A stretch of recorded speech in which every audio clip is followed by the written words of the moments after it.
Hi there, folks. Today we're making nothing. Today is just one of those days when you wake up, open your eyes, see the sun spilling through the curtains, and you think to yourself, no, I'm not doing this today. I'm going back to bed.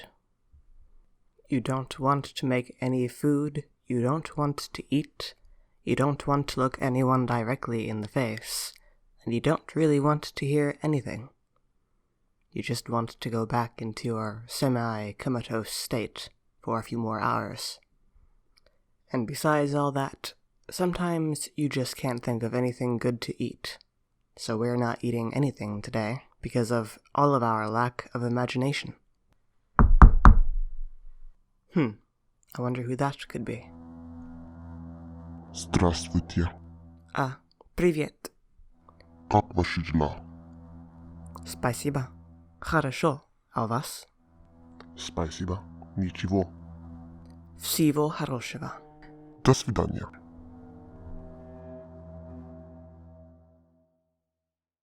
How nice of the Soviet spies in the backyard to come and visit. Not that I communicated with them in any sort of fashion, of course. How could I? I am a simple American housewife. They seem to have given me some sort of recipe for something. Of course, I cannot read it as it is written in Russian, as you can see. After a few months of translating and deciphering, it turns out to be a recipe for Russian tea cakes, also known as Italian wedding cookies, also both known as fancy names for almond cookies that you can eat with tea, or anything else for that matter. It's not like I'm being held hostage by Joseph Stalin in order to make these cookies. The recipe just sounds good enough that it seems to have gotten me out of my malaise. So we might as well get started. First, preheat your oven to 350 degrees. Today, your ingredients will include butter, confectioners' sugar, flour, almonds, an unidentifiable substance similar to vanilla, salt, and of course, the star of the show, the bowl. Be sure to finely chop your almonds before even thinking about adding them to the bowl. Even though the Soviet spies in the backyard don't tend to like combing montages, we're going to have one anyway.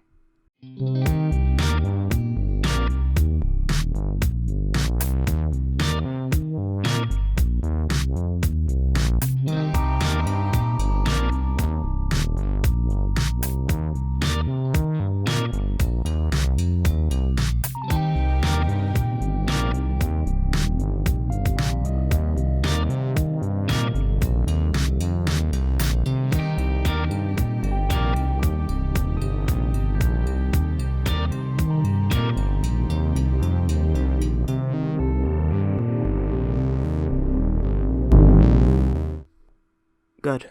Now that the cookies are in the oven, let them cook for about 11 to 15 minutes. In the meantime, let's write a recipe back to our Soviet acquaintances in the backyard. A recipe for, I don't know, frozen pizza or a spinach casserole, written in English, of course. Be sure to fold it up and discreetly slide it under a door. It cannot be known that you are conspiring with the enemy, even if you are only sharing recipes. Let's go back to the kitchen where women belong, because women are the only ones capable of eating. Men just survive off of air and yelling at stopped traffic. Your cookies will not look that much different. Once the timer is up, you will have to decide for yourself whether they are done or not. Make the decision wisely. What if you were to fail? What would everyone think about you then? Once you decide the cookies are ready, do not get distracted by your dog, which may or may not still be alive. Then take them out of the oven.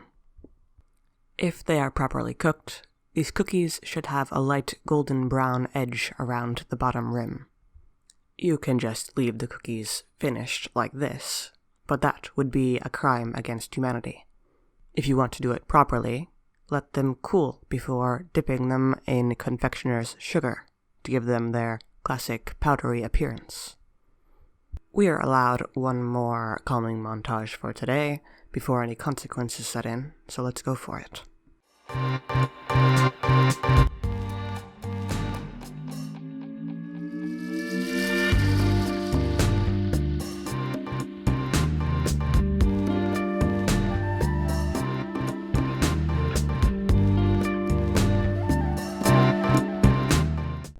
If you did everything correctly, your cookies should look pretty good.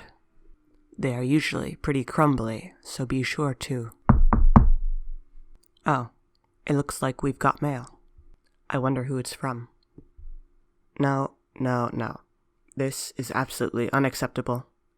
It seems that Deborah has intercepted our messages with the Soviets. This cannot be.